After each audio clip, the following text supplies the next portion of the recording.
Howdy and welcome back to the channel. My name is the Texas Gunslinger, and today, ladies and gentlemen, we are on Port Bay driving the Object 263. Now, as I mentioned in the last video, we were talking about TDs, specifically TDs that are Frontline TDs or back of the map TDs, and I thought I'd bring this game to you guys today and talk about more along the lines of Frontline TDs. Now, to clarify, frontline TDs are the ones that can get up in your face and brawl, and they specialize in a way of putting out a lot of damage and have the armor to deflect it. Now, there are a few of these. The 263 is one of them, and I'm going to talk about primarily tier 10 because, as we know, the creme de la creme is tier 10 unless you're talking about premiums, but we'll get into that another time. But as you can see, the 263 is a good one that it can get up in your face and brawl a little bit, but it can also put out the damage and also be able to still snipe a little bit. Now, the 263, as a few people have called it, Bushka, Meadsies, Droodles, and a few others, it's also known as the YOLO wagon because it can just run up in your face and start shooting people. You'll have to forgive me, guys. I'm coughing a little bit this morning. And no, it's not the Rona. But the 263, as you can see, can just it's really mobile. It'll get around in your face and it'll start pumping. Now, as I was saying, there are some TDs that have the armor that are kind of get up in your face. This is one of them.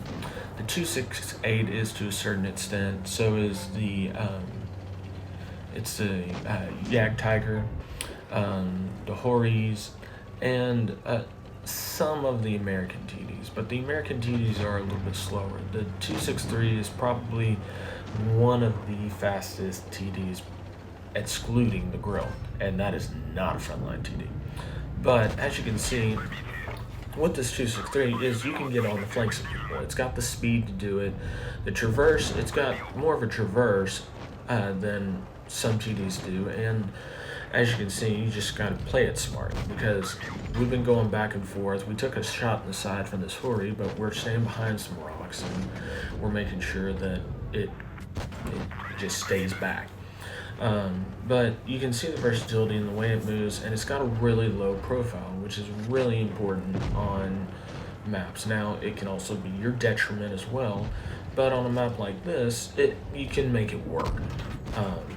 And it does have really good armor. Your bottom plate is vulnerable, but your top really isn't unless you're just shooting HE at it. Or you can sometimes get pinned with heat, but Wargaming came out with the buff today, and so it shouldn't be getting heat pinned anymore. Now, your sides in this tank are really vulnerable. Just like on most TDs, you don't want to let people see your sides.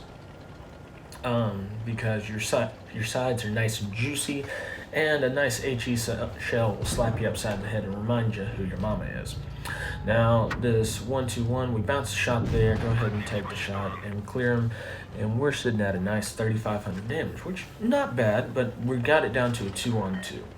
And I'm the lower of the two hit points. This 03 and me have been rocking and rolling. He's been covering me on the side, and as you can see, the grill is not a frontline tank.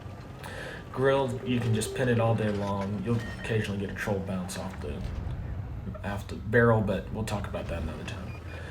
And as you can see, there's that gun compression I was talking about. You really don't have it in this 263. But the thing you make up for is you have that versatility. Now, go ahead and take a shot there, get him in his tracks. Hey, get stuck on a rock, but we've got him stuck. And we'll just go ahead and pump him again, and we're sitting at 4,000 damage. But the biggest thing about it is with this, and boom, booyah. The biggest thing with this tank is use the versatility. Don't get it into a situation where you're going to get pinned on the sides. And that's going to be a theme with some of these frontline tanks. But we get a first class. We do 4,100 damage on Port Bay. Not too shabby at all. And as you can see, the E5 definitely helped us out with doing 3K and covering our sides. But having good teammates is important when doing TDs. But at the end of the day, can be a frontline TB. It can also be a sniper. Just gotta make do with it. Well, ladies and gentlemen, I will see you on the next video. Please don't forget to like, subscribe, and share. Guys, please subscribe. That'd be really helpful. All right, y'all. Have a good one, and I will see you next time.